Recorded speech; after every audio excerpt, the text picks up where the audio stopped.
Livro Quem Somos Nós? A Física Quântica. Acho que posso afirmar com segurança que ninguém entende a mecânica quântica. Richard Feynman, ganhador do Prêmio Nobel de 1965 pelo desenvolvimento da eletrodinâmica quântica. Quem não se sentiu abalado quando teve contato pela primeira vez com a teoria quântica não pode tê-la entendido. Niels Bohr, ganhador do Prêmio Nobel de 1922 por seu trabalho sobre a estrutura do átomo. Se ganhadores do Prêmio Nobel não entendem a teoria quântica, que esperança nos resta? O que podemos fazer quando a realidade bate à nossa porta e nos diz coisas desconcertantes, desafiadoras e enigmáticas? Nossas reações e forma como procedemos na vida e nossas opiniões dizem muito a nosso respeito, mas esse é um mistério para um capítulo mais adiante.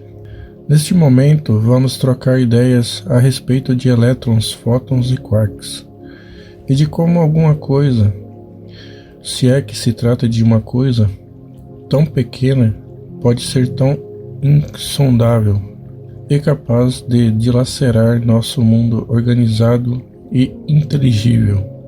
O conhecido encontra o desconhecido. A física clássica newtoniana teve por base as observações de objetos sólidos e conhecidos que fazem parte da experiência trivial, como maçãs que caem e planetas que descrevem órbitas.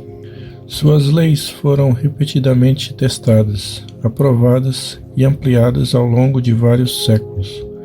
Elas foram muito bem compreendidas e realizaram um excelente trabalho na previsão do comportamento físico, como foi visto no triunfo da Revolução Industrial. Porém, no final do século XIX, quando os físicos começaram a desenvolver as ferramentas para investigar os domínios da matéria em escala muito pequena, descobriram um fato espantoso. A física newtoniana não conseguia explicar nem prever os resultados encontrados. Durante os 100 anos seguintes, uma descrição científica inteiramente nova foi desenvolvida para explicar o mundo do muito pequeno, conhecida como mecânica quântica, ou física quântica, ou simplesmente teoria quântica. Esse conhecimento não nos substitui a física newtoniana, que ainda explica muito bem os objetos microscópicos. Pelo contrário, a nova física foi inventada para corajosamente ir aonde a física newtoniana não chegava, ao mundo subatômico. O universo é muito estranho, afirma o Dr. Stuart Hameroff.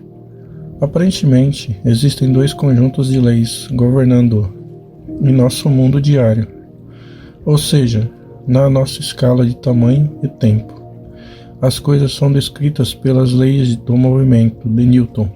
Contudo, indo para uma escala pequena, no nível do átomo, um conjunto diferente de leis assume controle, as leis quânticas. Fato ou ficção? O que a teoria quântica revelou é tão espantoso que mais parece ficção científica. As partículas podem estar em dois ou mais lugares ao mesmo tempo.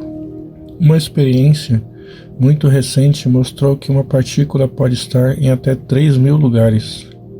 O mesmo objeto pode aparentar ser uma partícula localizada em um lugar determinado, ou uma onda espalhada pelo espaço e pelo tempo. Segundo Einstein, nada pode se deslocar mais rápido do que a velocidade da luz. Mas a física quântica demonstrou que partículas subatômicas parecem se comunicar instantaneamente, seja qual for a distância entre elas. A física clássica era determinística. Se conhecermos qualquer conjunto de condições de um objeto, tal como sua posição e velocidade, poderemos determinar com certeza para onde ele está indo. A física quântica é probabilística. Nunca sabemos com certeza absoluta como uma coisa específica vai terminar. A física clássica era reducionista. Partia da premissa de que somente conhecendo as partes era possível eventualmente compreender o todo. A nova física é mais orgânica e holística. Pinta o universo como um todo, unificado, cujas partes são interconectadas e se influenciam mutuamente. O mais importante talvez seja que a física quântica apagou a distinção cartesiana rígida entre sujeito e objeto, observador e observado, que determinou a ciência por 400 anos. Na física quântica, o observador influencia o objeto observado. Não há os observadores isolados de um universo mecânico. Tudo participa do universo. Isso é tão importante que será tratado num capítulo à parte. Desafio à mente, número 1. O espaço vazio. Uma das primeiras fendas na estrutura da física newtoniana foi a descoberta de que os átomos, os blocos estruturais supostamente sólidos de que é feito o universo físico, eram predominantemente compostos de espaço vazio. Em que grau? Se usássemos uma bola de basquete representando o núcleo de um átomo de hidrogênio, o elétron que gira em seu redor estaria a aproximadamente 32 km. E todo o espaço entre eles vazio. Portanto, ao olhar em torno, lembre-se de que à sua frente, na realidade, estão minúsculos pontos de matéria cercados de nada. Não exatamente esse suposto vazio não está vazio. Contém quantidades enormes de energia, já que ela aumenta à medida que descemos a níveis mais sutis da matéria. A energia nuclear é 1 milhão de vezes mais poderosa que a energia química. Os cientistas dizem haver mais energia em 1 centímetro cúbico de espaço vazio do que em toda a matéria do universo conhecido. Embora eles não tenham obtido diretamente essa medida, viram os efeitos desse imenso mar de energia. Desafio à mente, número 2. Partícula-onda ou partícula-onda? Não somente existe espaço entre as partículas, mas os cientistas descobriram que as partículas subatômicas, constituintes do átomo, também não são sólidas e parecem ter uma natureza dual. Dependendo de como são examinadas, podem se comportar como partículas ou ondas. Uma partícula é um objeto independente, sólido, com a localização específica no espaço. As ondas, por outro lado, não são sólidas e não estão num determinado local, mas espalhadas como as ondas sonoras ou as ondas da água. No estado de onda, elétrons e fótons, partículas de luz, não têm localização precisa, existem como campos de probabilidade. No estado de partícula, esse campo colapsa, produzindo um objeto sólido, localizado no espaço e no tempo. Assim, a diferença está na observação ou mensuração. Elétrons que não são medidos ou observados comportam-se como ondas. Submetidos à observação, colapsam na forma de partícula e podem ser localizados. Como algo pode ser tanto partícula sólida quanto onda flutuante.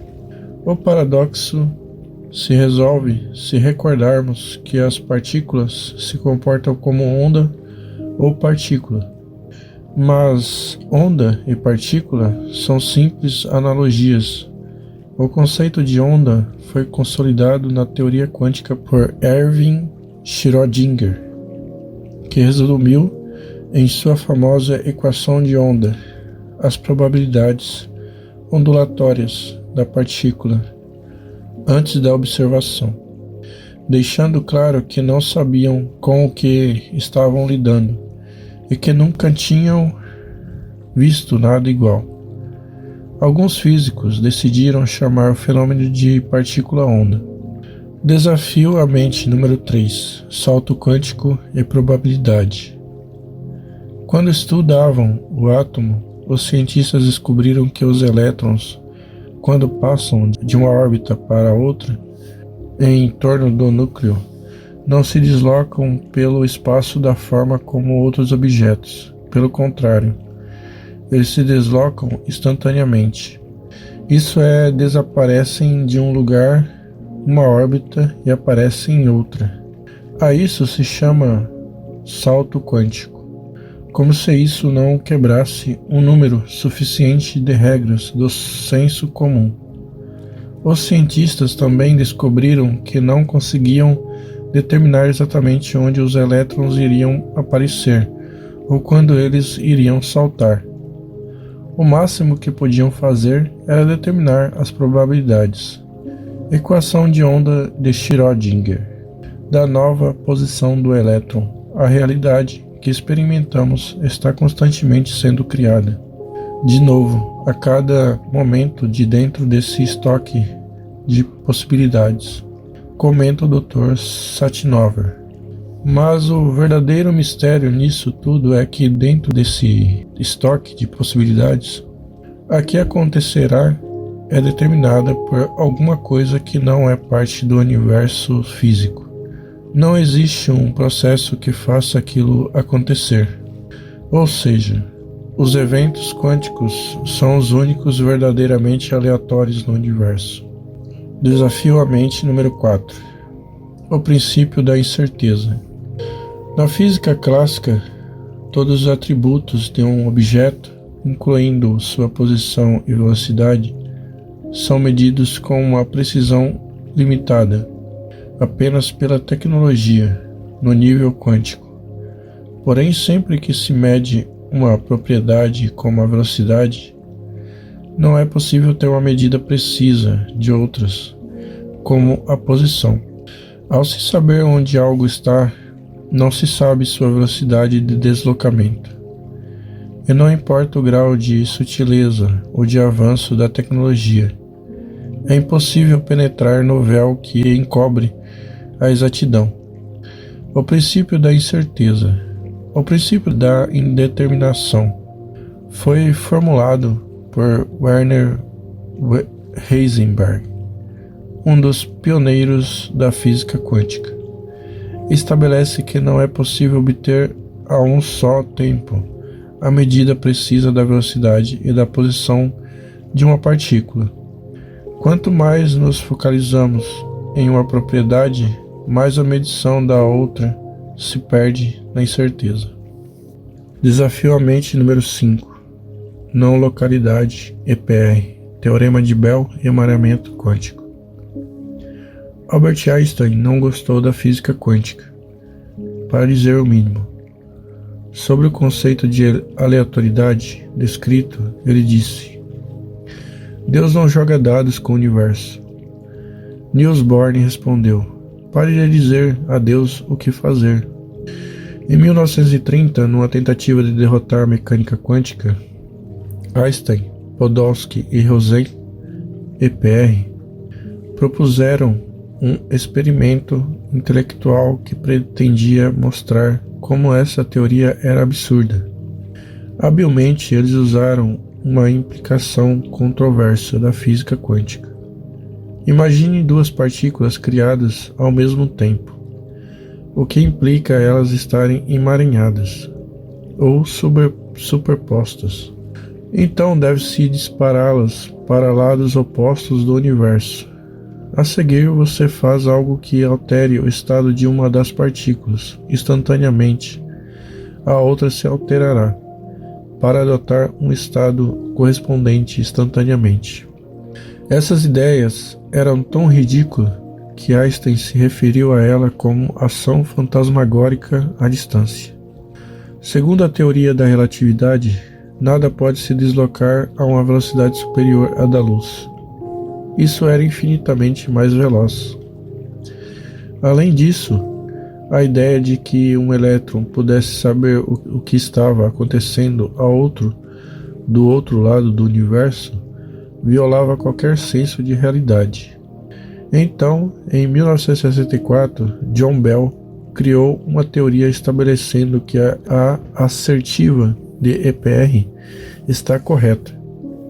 Eis o que acontece. A ideia de alguma coisa ser localizada ou existente em um único lugar está incorreta. Tudo é não localizado. As partículas estão intimamente ligadas em um nível além do tempo e do espaço. Após a publicação do Teorema de Bell, essa ideia foi confirmada inúmeras vezes em laboratórios. Faça um esforço e envolva sua mente nela por um instante. O tempo e o espaço, as características mais básicas do mundo em que vivemos, são substituídos no mundo quântico pelo conceito de tudo estar se tocando ao tempo todo. Não admira Einstein ver aí o tiro de misericórdia na mecânica quântica. A teoria não faz sentido. Apesar disso, esse fenômeno parece ser uma lei que opera no universo. De fato, Schrödinger foi citado como tendo declarado que o emaranhamento não é dos aspectos mais interessantes da teoria quântica.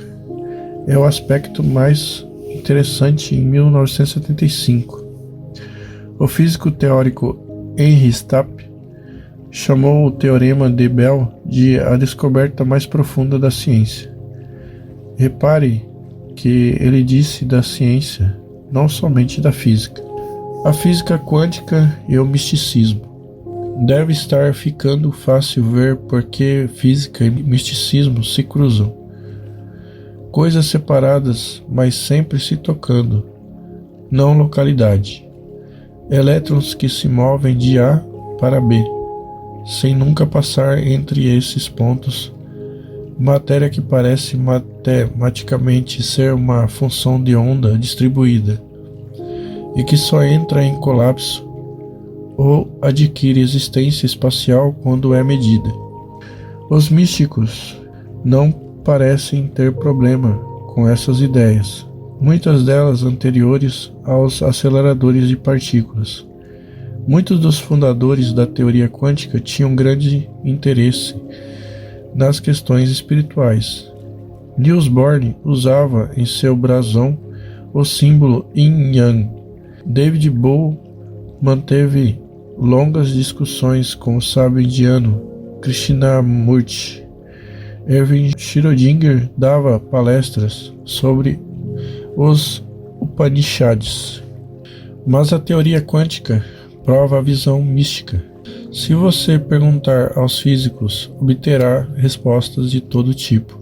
Faça essa pergunta em um coquetel para físicos, defendendo enfaticamente uma das visões, e você poderá, afinal, a física quântica é probabilística, se ver fisicamente agredido. Com exceção dos materialistas convictos, todos parecem concordar que estamos no estágio da analogia, que os paralelos são impressionantes demais para serem ignorados, que a disposição para manter uma visão paradoxal do mundo é a mesma, tanto no mundo quântico quanto no Zen, diz o Dr. Hadin. Há uma forma alternativa de pensar sobre o mundo. Ela é indicada pela mecânica quântica. As dúvidas sobre o que causa o colapso da função de onda, ou se os eventos quânticos são realmente aleatórios, ainda estão em grande parte sem resposta. Porém, embora seja grande, o anseio pela produção de um conceito realmente unificado da realidade que necessariamente nos inclua e responda a todos os mistérios quânticos, o filósofo contemporâneo Ken Wilber aconselha cautela. O trabalho desses cientistas, Bohm, Pribram, Weller e outros, é importante demais para ser oprimido. por especulações imprudentes sobre misticismo. E o próprio misticismo é profundo demais para ser atrelado a fases da teorização científica. Deixemos que eles se apreciem um ao outro e que o diálogo e a troca mútua de ideias nunca cesse. Portanto, quando critico certos aspectos do novo paradigma, meu objetivo definitivamente não é impedir o interesse por novas tentativas. É, antes de tudo, fazer um apelo em favor da precisão e da clareza na apresentação de temas que são, no fim das contas, extraordinariamente complexos. Conclusões. Você só pode estar brincando. Por favor, se você tiver alguma conclusão, corra com ela. Apesar disso, bem-vindo ao mundo controvertido, excitante, instigante e revelador do pensamento abstrato. Ciência, misticismo, paradigmas, realidade. Veja o que nós, humanos, investigamos, descobrimos e discutimos. Veja como a mente humana explorou esse estranho mundo onde aparentemente nos encontramos. Essa é a nossa verdadeira grandeza. Pense um pouco nisto. Pense num exemplo de experiência da física newtoniana em sua vida. A física newtoniana definiu seu paradigma? Ter novos conhecimentos sobre o maluco e o estranho mundo quântico muda seu paradigma? Como?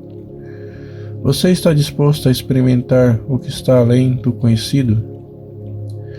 Pense no exemplo de efeito quântico em sua vida. Quem ou que é o observador que determina a natureza e a localização da partícula?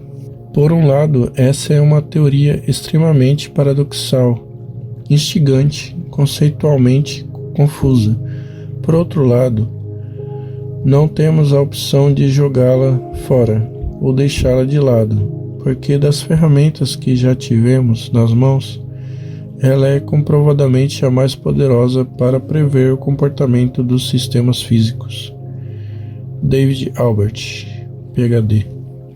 O termo quantum foi aplicado na ciência pela primeira vez pelo físico alemão Max Planck, em 1900.